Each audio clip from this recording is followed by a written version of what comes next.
Congratulations! You've made it through all 5 parts of the Standard American Accent tutorial. Welcome to the bonus. Time for some fun. I hope the whole thing's been fun. I've had fun. But this, I thought we would go through some of the regionalisms of the country, because it's a huge country. No 2 accents sound the same, even if they're from the same city. So I thought we would start with, the East Coast, like New York, and you'll definitely get more of your consonants here, a little bit harder. Your T's won't be D's so much. Just focusing on New York for a minute, you get kind of this trumpet effect. I call it the trumpet. Of course, it's like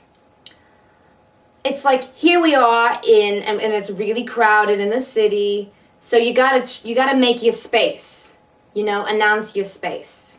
So if I say talk, the sound is going or, out. And I'm marking my territory, right? So then you go, come down south, and it's a little bit different.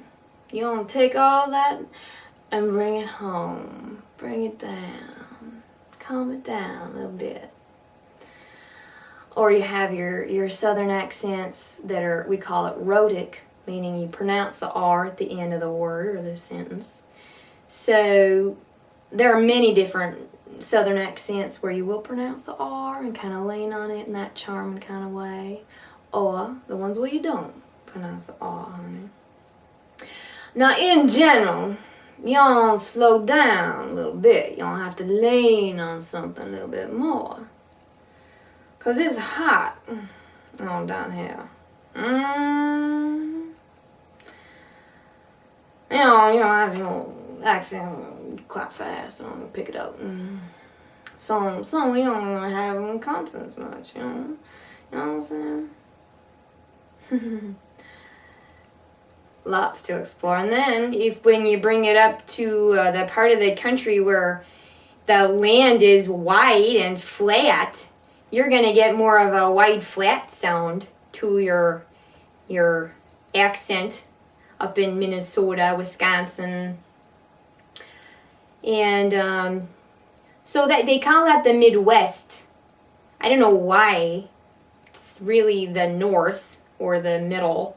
Maybe because at one point when it was just the East Coast, everything else was west. So you can get that up there.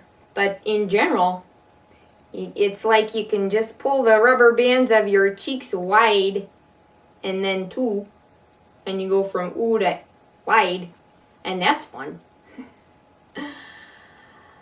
And then, if you bring it sort of to the West Coast, and really more like to California, just get a little bit heavier, a little bit kind of louder, and just kind of here I am,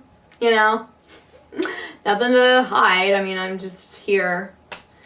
And yeah, and then if you get really into kind of this now thing, you can even bring it up at the ends of your sentences. And things like sentence. I wouldn't say sentence, I would say sentence. That's just me. I tend to articulate a little bit more than that.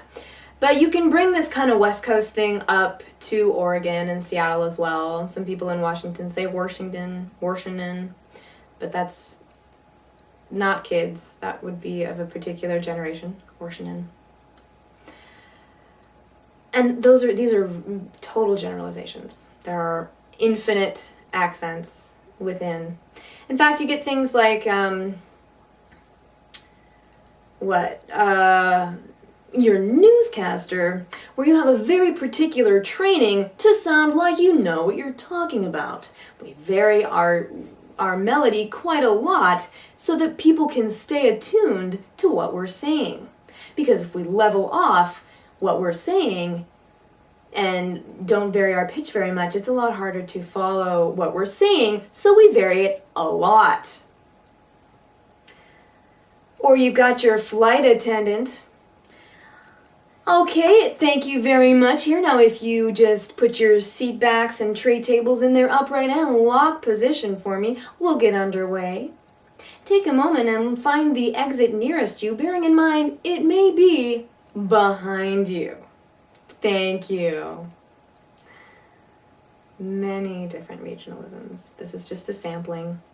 But the more you get into some of the differences, the more you watch and practice and soak it up, pause a movie or just sit there, it'll help you develop your ability to mimic, to hear a sound and know what your mouth needs to do, what your body needs to do in order to recreate that sound.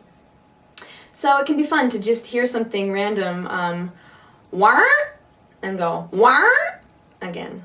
Or, Bebo, Bebo. Or different languages will help you too. Trois, trois. Don't just say trois. Or a velociraptor. Rah! Rah! So the more you practice these different things, it will help you with your American, I promise you. And then that will help you with any other accents you wish to bring in to yourself. Expanding your identity, expanding who you are, to include these other things. That with this, it doesn't mean that you're not who you were before, you're just adding to that some of these other tools. Thank you. I hope you've had a wonderful time, and maybe I'll see you back here again soon. Take care. Vibes to you and all you do. We are connected.